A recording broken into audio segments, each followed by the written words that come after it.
민수기 18장의 말씀입니다. 수아 사람 빌닷이 대답하여 이르되 너희가 어느 때에 가서 말의 끝을 맺겠느냐? 깨달으라. 그 후에야 우리가 말하리라. 어찌하여 우리를 짐승으로 여기며 부정하게 보느냐? 울분을 터뜨리며 자기 자신을 찢는 사람아, 너 때문에 땅이 버림을 받겠느냐? 바위가 그 자리에서 옮겨지겠느냐? 악인의 빛은 꺼지고 그의 불꽃은 빛나지 않을 것이요, 그의 장막 안의 빛은 어두워지고 그 위에 등불은 꺼질 것이요, 그의 활기찬 걸음이 피곤하여지고 그가 마련한 꾀에 스스로 빠질 것이니, 이는 그의 발이 그물에 빠지고 올가미에 걸려들며 그의 발 뒤꿈치는 덫에 치이고 그의 몸은 올무에 얽힐 것이며, 그를 잡을 덫이 땅에 숨겨져 있고 그를 빠뜨릴 함정이 길목에 있으며, 무서운 것이 사방에서 그를 놀라게 하고 그 뒤를 쫓아갈 것이며, 그의 힘은 기근으로 말미암아 쇠하고 그 곁에는 재앙이 기다릴 것이며, 질병이 그의 피부를 삼키리니 곧 사망의 장자가 그의 지체를 먹을 것이며, 그가 의지하던 것들이 장막에서 뽑히며 그는 공포의 왕에게로 잡혀가고 그에게 속하지 않은 자가 그의 장막에 거하리니 유황이 그의 초소에 뿌려질 것이며, 밑으로 그의 뿌리가 마르고 위로는 그의 가지가 시들 것이며, 그를 기념함이 땅에서 사라지고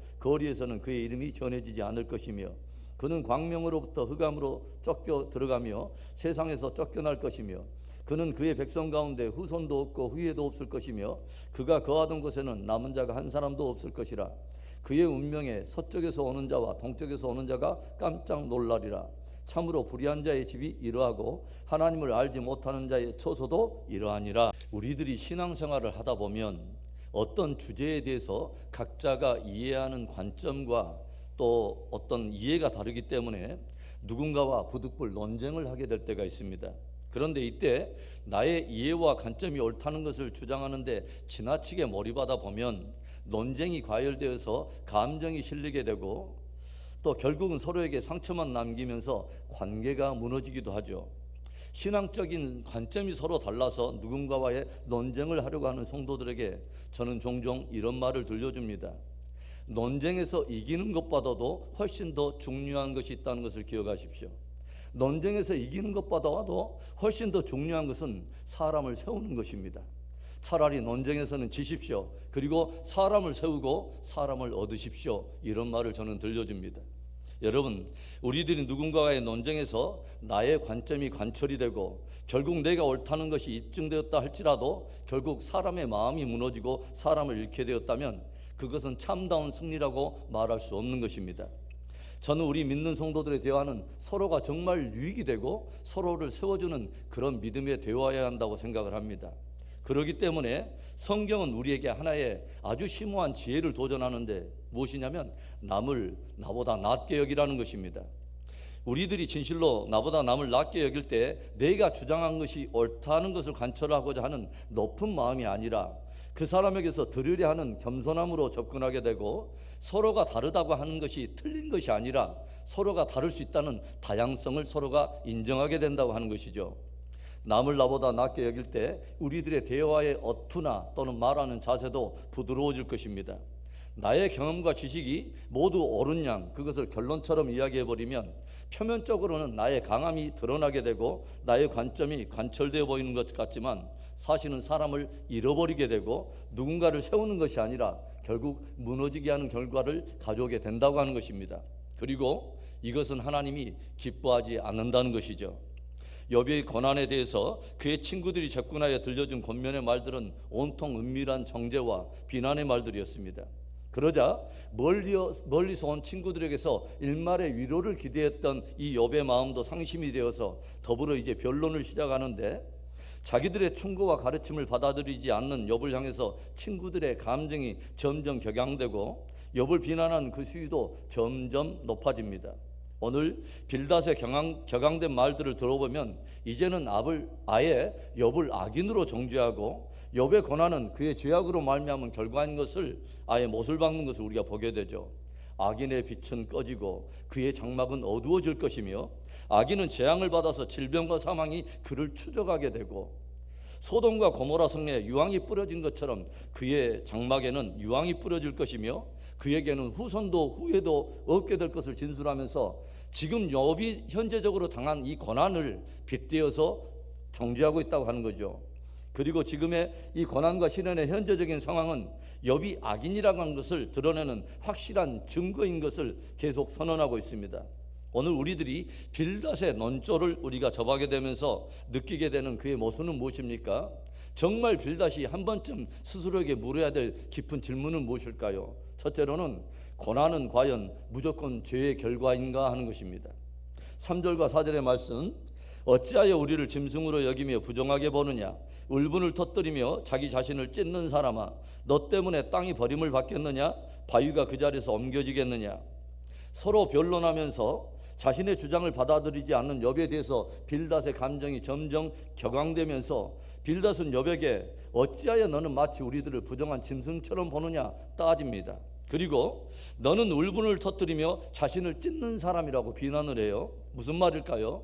스스로의 죄악으로 인해서 스스로의 죄악을 자초하더니 이제 그 고난을 당하자 스스로 울분을 참지 못하여 그 분노를 쏟아내면서 스스로를 찢는다는 것입니다. 그러나 네가 그렇게 울분을 쏟아내고 스스로를 찢는다고 해서 땅이 버림을 받거나 바위가 그 자리에서 옮겨지는 일은 없다라고 말합니다. 한마디로 너 자신만 분노하며 너 자신만 찢을 뿐이지 사실은 달라지는 것은 하나도 없다는 것이죠.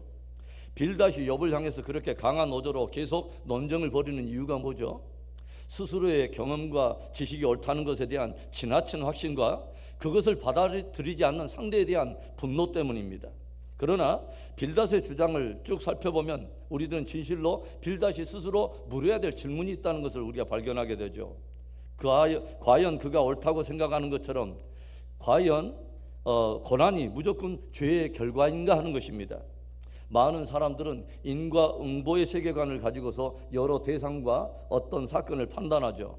악인이 고난을 당하고 의인이 복을 받는 것이 마땅한 정의라고 생각하는 것입니다. 그러나 우리가 이 세상을 살아가다 보면 얼마든지 그 생각과 그 또 어긋나는 일들이 벌어진다는 것을 우리가 발견하게 되죠. 성경이 우리들에게 들려주는 심오한 진리 가운데 하나는 의인도 고난을 받을 수 있다고 하는 것입니다. 어제도 말씀드렸지만 욥의 고난은 욥의 죄 때문에 온 것이 아니었습니다. 의인도 고난을 당할 수 있다는 이 신비로운 사실은 진실로 하나님의 아들이신 예수님께서 바로 이 땅에 오셔서 고난을 당하고 죽음을 당하심으로 해서 절정을 이루게 됩니다. 그리고 의로우신 예수님의 고난과 죽음으로 인해서 죄인이 구원을 얻는다고 하는 신비로운 이 복음이 열매를 맺게 된다고 하는 것이죠. 얼마나 놀랍고 신비로운 일입니까? 성경의 역사를 보면 믿음과 참된 의를 지키기 위해서 고난을 당했던 수많은 인물들의 이야기를 수록하고 있어요. 심지어 성경은 너희가 그리스도와 함께 영광을 받기 위해서 그리스도와 함께 또한 고난도 받을지니라, 믿음의 고난과 의의 고난을 도전하고 있다고 하는 것입니다.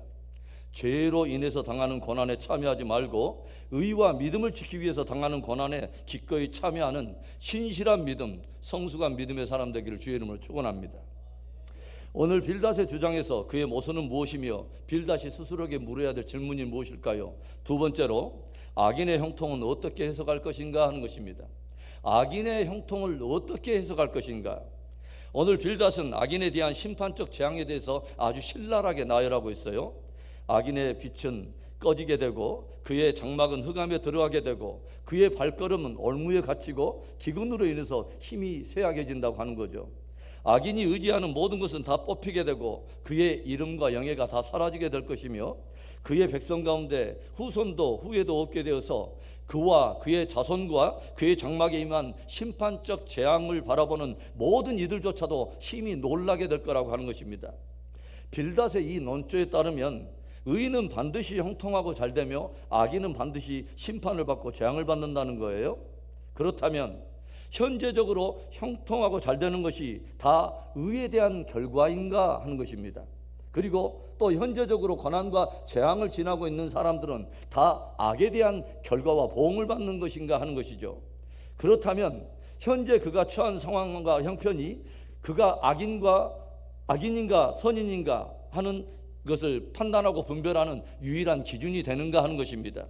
성경은 의인이 고난을 받을 수 있다는 심오한 진리를 들려주면서 또한 악인도 형통할 수 있다는 신비한 사실을 우리에게 들려줘요. 다만 의인이 고난을 당할 수 있고 악인이 형통할 수 있다는 그 상황은 이 땅에서만 일어날 수 있는 기이하고 모순된 일이 될 수 있다고 하는 거죠. 그래서 성경은 눈앞에 당장 나타나는 의인이 고난을 당하고 악인이 형통한다고 하는 이 상황에 대해서 불평하지 말고 그것으로 인해서 믿음에 대해서 물러나지 말 것을 우리에게 도전하고 있습니다. 어제도 우리가 나누어 보았지만 믿음의 성도된 우리들은 현재적인 상황이 형통이냐 고난이냐가 중요한 것이 아니라 그 상황 속에서 과연 우리는 어떤 믿음을 선택할 것이냐가 관건이라고 하는 것이죠. 사도 바울이 무엇을 고백합니까? 빌립보서 1장 20절과 21절, 너무도 좋을 것 같은 말씀인데 우리 함께 읽어보겠습니다. 나의 간절한 기대와 소망을 따라 아무 일에든지 부끄러워하지 아니하고 지금도 전과 같이 온전히 담대하여 살든지 죽든지 내 몸에서 그리스도가 존귀하게 되게 하려 하나니 이는 내게 사는 것이 그리스도니 죽는 것도 유익함이라. 사도 바울은 자신이 형통에 처하든 고난에 처하든 풍부에 처하든지 또 빈곤에 처하든지 심지어 그가 살든지 죽든지 그 상황이 관건이 아니라 그 상황 속에서 내가 믿음으로 반응하여 어찌든지 그리스도가 존귀케 되는 것이 그의 모든 관건의 중심이었다고 하는 것입니다. 여러분, 의인도 고난받을 수 있습니다. 악인도 일시적으로 형통할 수 있어요. 그러나 저와 여러분에게 중요한 것은 그 상황 속에서 믿음을 드러내어 그리스도를 존귀케 하는 것입니다. 그런 복된 믿음, 참으로 성숙한 믿음을 갖게 되기를 주의 이름으로 축원합니다. 오늘 빌닷의 주장에서 발견되는 그의 모순이 무엇일까요? 빌닷이 스스로에게 한 번쯤 물어야 될 질문이 무엇일까요? 세 번째로는 하나님의 은혜가 자리할 곳은 어디인가 하는 것입니다. 오늘 빌닷은 의인은 형통하며 악인은 반드시 고난과 재앙을 받는다고 주장하고 있어요. 악인들은 자신의 죄에 대해서 반드시 심판을 받게 되고 재앙을 받는다는 말이죠. 그렇다면 여러분, 악인들의 이 심판적 운명에 대해서 하나님의 은혜가 자리할 곳은 없는가 하는 것입니다. 성경은 모든 사람이 죄를 범하였으며 하나님의 영광에 이르지 못하게 된다고 정하고 있어요. 또 율법을 쫓아서 모든 사람들이 죄인이며 악인으로서 하나님 앞에서 의로운 인생은 단 한 사람도 없다고 못을 받고 있습니다. 그렇다면 빌닷의 주장에 따르자면 모든 인생들에게 드려진 운명은 딱 하나인 것이죠. 오늘 그가 들려주고 있는 이 모든 운명이 사실은 모든 인생들이 맞이하게 될 심판적 운명이라고 하는 것입니다. 그러나 성경이 우리에게 들려주는 위대한 복음이 무엇입니까? 얼마만큼 깨지고 얼마만큼 망가지고 얼마만큼 부서진 인생일지라도 다시 저들이 심판과 재앙을 벗어나 구원을 얻고 회복될 수 있는 길이 있다고 하는 것입니다. 바로 예수 그리스도를 통해서 베풀어 주신 하나님의 은혜를 받아들이는 것입니다. 이 세상 법정 최고형을 받은 강도를 향하여 오늘 내가 잠시 후에 나와 함께 낙원에 있으리라 들려주신 분이 바로 예수님이십니다. 모든 인생들에게는 구원과 회복의 기회가 있고 우리들이 전해야 될 귀한 복음 중에 하나는 어떤 인생도 늦지 않았다는 것입니다. 하나님의 은혜는 오늘도 모든 이들을 향해 열려 있다고 하는 것이죠. 그래서 우리가 주님 오시는 날까지 끝까지 모든 인생들에게 복음을 전할 수 있고 복음을 전해야 하는 것입니다. 여러분, 이 세상을 살면서 우리는 누구나 할 것 없이 고난의 때를 경험하기도 하고 형통의 때를 경험하기도 합니다. 현재적인 고난과 형통이 의인과 악인을 판별하는 기준이 될 수는 없습니다. 다만 우리 믿음의 성도들에게는 그 상황이 관건이 아니라 그 상황 속에서 믿음으로 반응하여 그리스도를 존귀케 하는 것이 저와 여러분의 삶이 되어야 하는 것입니다.